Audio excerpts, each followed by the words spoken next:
All right, so let's dive into something that's probably been on your radar for a while now, especially if you're running a small and medium-sized business. GDPR. Yeah. I Yeah. know, it can sound like one of those legal mazes designed to make your head spin. All right. But trust me, understanding what GDPR actually means for you, it doesn't have to be a headache. That's why for this deep dive, we're going to unpack some training material designed specifically for SMEs, Okay. which promises a real-world, no-nonsense approach to this regulation. Mm-hmm. Ready to decode GDPR together. Absolutely. I think what's interesting here is how often people just dismiss GDPR as like just another EU regulation. Yeah. That doesn't really apply to them. But this training course really emphasizes that GDPR has like global reach. If you're serving customers in the EU, even if your business isn't physically located there, you need to be paying attention. So no hiding from GDPR, even for us small business folks. But beyond just avoiding those hefty fines we've all heard about, why should this be a top priority for someone running an SME? What's the real world impact? Well, think of it this way. In today's business landscape, trust is everything. Yeah. Mishandling data can erode that trust faster than you can say data breach. Think about your own experiences. Mm-hmm. Have you ever felt uneasy about a company's privacy practices? It probably made you think twice about doing business with them, or Definitely. And it's not just about customers either.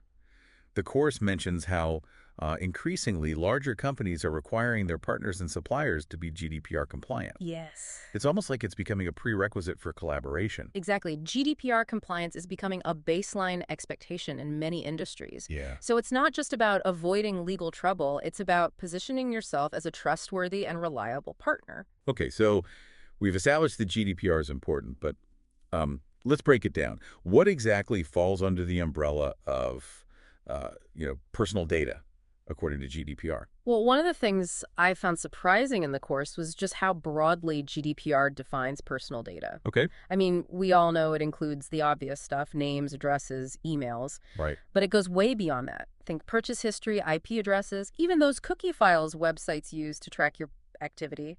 It's all considered personal data. So it's not just about the data itself. It's about how that data could be used to identify a specific individual, right? Precisely. And that's what makes it so important to be mindful of the data that you're collecting. Do you really need to know someone's birthday to process their order? Right. Probably not. That's a great example. It sounds like GDPR is all about being intentional and responsible with the data you handle. Exactly.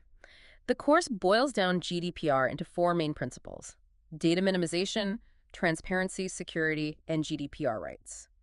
Let's start with data minimization. Okay, so less is more when it comes to data collection, right? But how do you determine what data is truly necessary for your business operations? This is where the concept of legal basis comes into play. Yeah. You need a valid reason, a justification for processing each piece of data that you collect.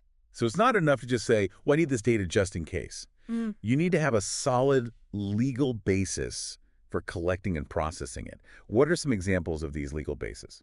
Well, the course outlines four main ones: performance of a contract, legal obligation, consent, and legitimate interest. Let's say you run an online shop. To fulfill an order, you obviously need the customer's address for shipping. Right. That would fall under performance of a contract. Or maybe you're required by law to keep certain financial records for a specific period of time. That's a legal obligation. Okay, those two make sense. What about consent and legitimate interest? Those seem a bit more nuanced. Yeah, they are. Consent is pretty straightforward. You need explicit permission from the individual to use their data for a specific purpose. Think about those email newsletter sign-up forms. You need a clear opt-in from the person before adding them to your mailing list. Legitimate interest is a bit trickier. It essentially means you have a valid business reason for processing the data, even without explicit consent. Okay. But it can't be just any reason. It has to be something that benefits both your business and the individual whose data you're using. So if I wanted to send out a birthday discount to my customers, could I justify that using legitimate interest? That's a great question. And it highlights the gray areas of legitimate interest. It depends. Yeah. Does the discount genuinely benefit the customer? Or is it just a clever marketing tactic? Could you achieve the same business goal without using personal data? These are the kinds of questions you need to ask yourself. Yeah, it sounds like GDPR is really encouraging businesses to think critically about their data practices and not just fall back on, easy assumptions. Exactly. And that brings us to the next principle, transparency. All right, transparency. Yeah. That sounds pretty straightforward. But what does it actually mean in the context of GDPR? It's about being upfront and honest with your stakeholders. Okay. Customers, employees, anyone whose data you're handling, about how you're using their information. This goes beyond just having like a generic privacy policy on your website. Yeah. Think clear, plain language explanations of what data you collect, why you collect it, how long you keep it, who you share it with, the whole 9 yards. So no more hiding behind confusing legal jargon. Definitely not. GDPR emphasizes clear, concise communication that everyone can understand. And this communication needs to happen at every touch point. Your website, your employee onboarding process, even your contracts with suppliers. Transparency across the board. That makes a lot of sense. So we've got data minimization and transparency covered. What's next? Next up, we have security, and this one is all about protecting the data you've collected from unauthorized access, use, disclosure, or destruction. It's about creating a fortress around that data. Fortress sounds intense, but what does that look like in practice? Well, think about it holistically. The course emphasizes that GDPR security goes beyond just your IT systems. Okay. It's also about physical security. Who has access to your office, your filing cabinets, your server room. It's about having robust policies and procedures in place to safeguard data at every level. This is about more than just strong passwords and firewalls. Absolutely. It's about layering those technical safeguards with physical security measures, clear policies, and crucially, employee training. Right. Because let's face it, sometimes humans are the weakest link in the security chain. That's a great point. You can have the most sophisticated security system in the world, but if someone accidentally leaves a laptop with sensitive data on a train, all those safeguards go out the window. Exactly. That's why GDPR emphasizes ongoing employee training and awareness. You need to make sure everyone in your organization understands the importance of data protection and their role in keeping that data safe. Okay, so we've covered data minimization, transparency, and security. What's the fourth and final principle of GDPR? The fourth principle is all about empowering individuals to control their own data. It's called GDPRWise. And it gives data subjects, meaning those individuals whose data you're processing, a set of rights they can exercise. So it's about giving people more say in how their personal information is used. That sounds pretty important. What are some examples of these GDPR rights? Well, there are several, but let's focus on some of the key ones. First, there's the right to information. Okay. This means individuals have the right to know what personal data you hold about them, why you're using it, and who you're sharing it with. Then there's the right of access, which allows individuals to request access to the data you hold about them. So no more keeping people in the dark about what data you have on them. Exactly. GDPR is all about transparency and giving individuals control. Another important right is the right to rectification, which means individuals can request correction of inaccurate or incomplete data you hold about them. And then there's the right to erasure, which is sometimes called the right to be forgotten. This allows individuals, under certain circumstances, to request dilution of their data. Wow, so in some cases, people can actually ask you to completely delete their data. That seems like a pretty powerful right. It is, and it's one that businesses need to be prepared to handle. It's not always as simple as just hitting the delete button. Right. There might be legal or regulatory reasons why you need to keep certain data, even if someone requests erasure. Okay, so there's a lot of nuance to these GDPR rights. It's not just a simple yes or no situation. Precisely. That's why it's so important to have clear procedures in place for handling these requests and to understand the various exceptions and limitations that apply to each right. And how quickly are you supposed to respond to these data subject requests? GDPR sets a pretty strict timeline. You have 30 days to respond to any data subject request, so it's not something you can just put on the back burner. Wow, that's a pretty tight turnaround. It sounds like you need to have your ducks in a row to be able to handle these requests efficiently. You definitely do. But the good news is that the course we're diving into offers some really practical advice on how to do just that. That's great to hear. I'm definitely feeling a bit more clarity about what GDPR actually entails. It's not just a vague, scary acronym anymore. It's a set of principles designed to protect individuals and create a more trustworthy digital environment. Exactly. And while it might seem overwhelming at first, breaking it down into these 4 core principles can make it feel a lot more manageable. Yeah, I think that's a great point. And listeners, we're going to take a quick break, but when we come back, we'll delve into some real-life scenarios and really put these GDPR principles into action. Stay tuned. Welcome back to our GDPR Deep Dive.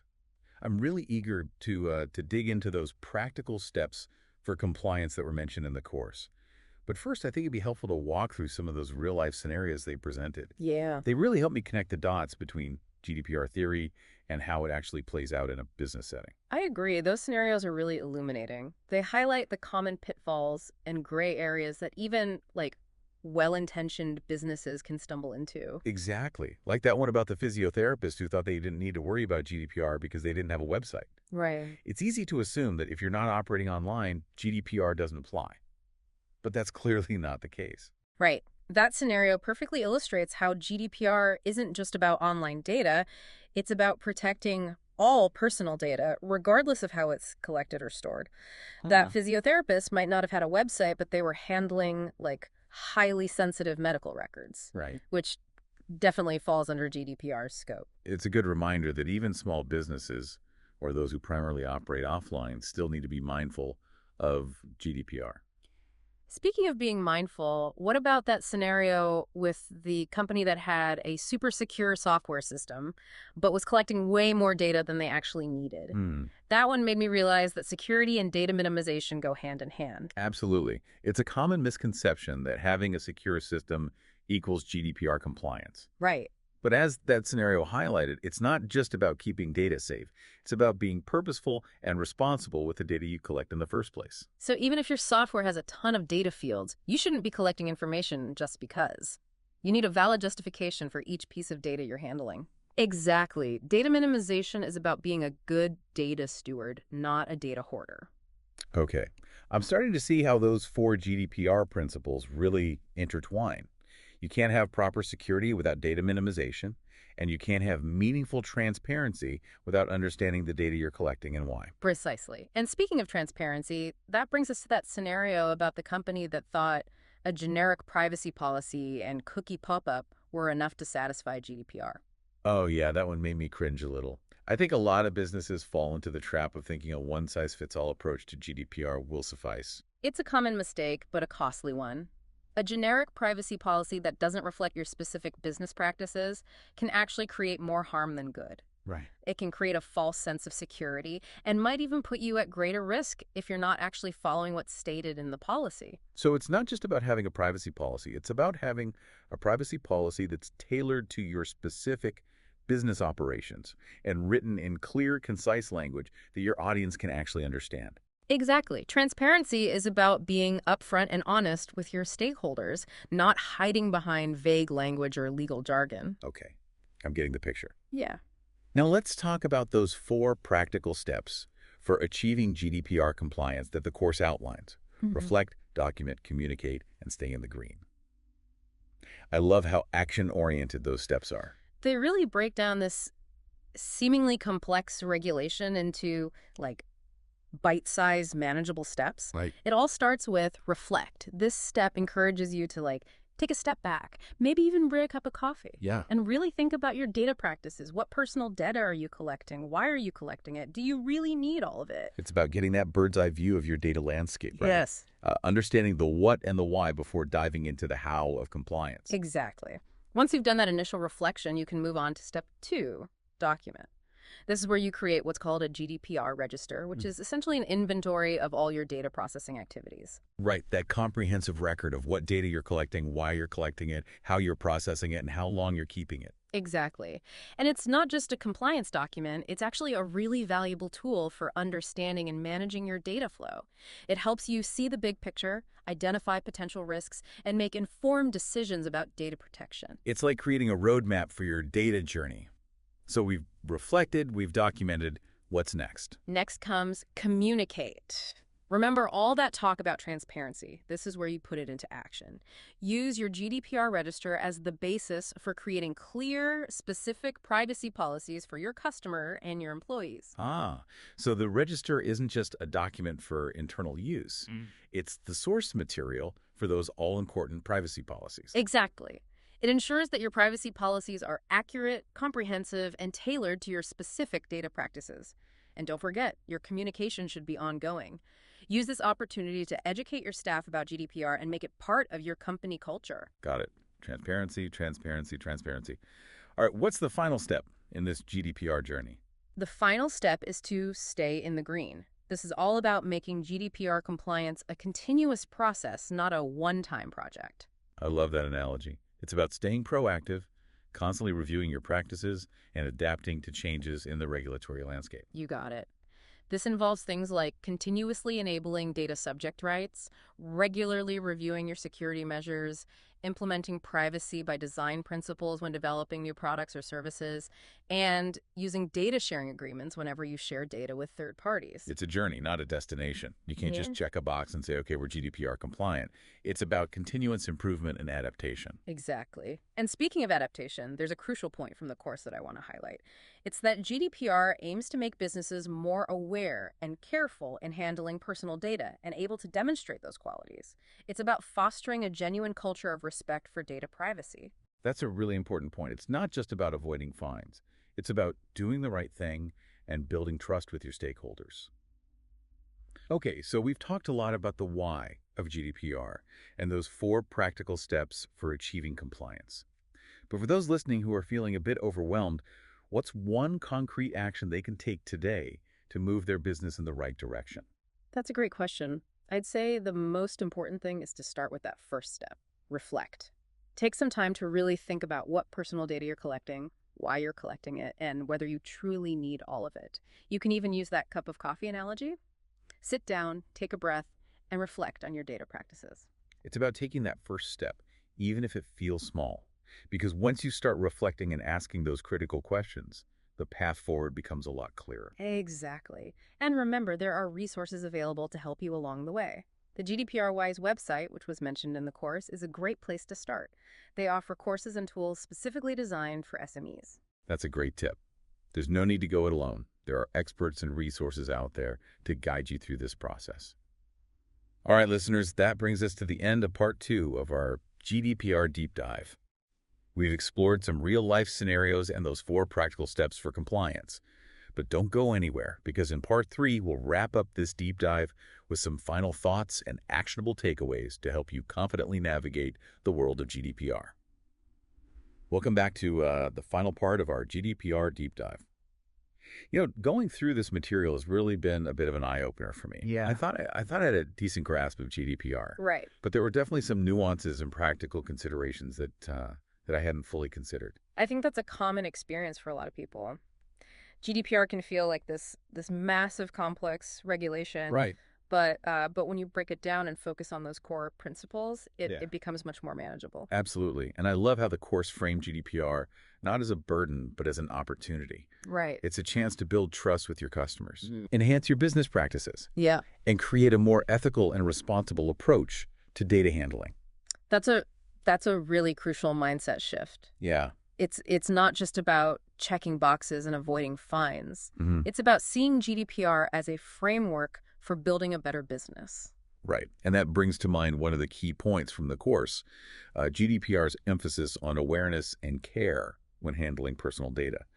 It's about fostering a genuine culture of respect for data privacy, both within your organization and in your interactions with customers. I agree. That's a fundamental aspect of GDPR compliance. Yeah. It's about weaving data protection into the fabric of your business, Right.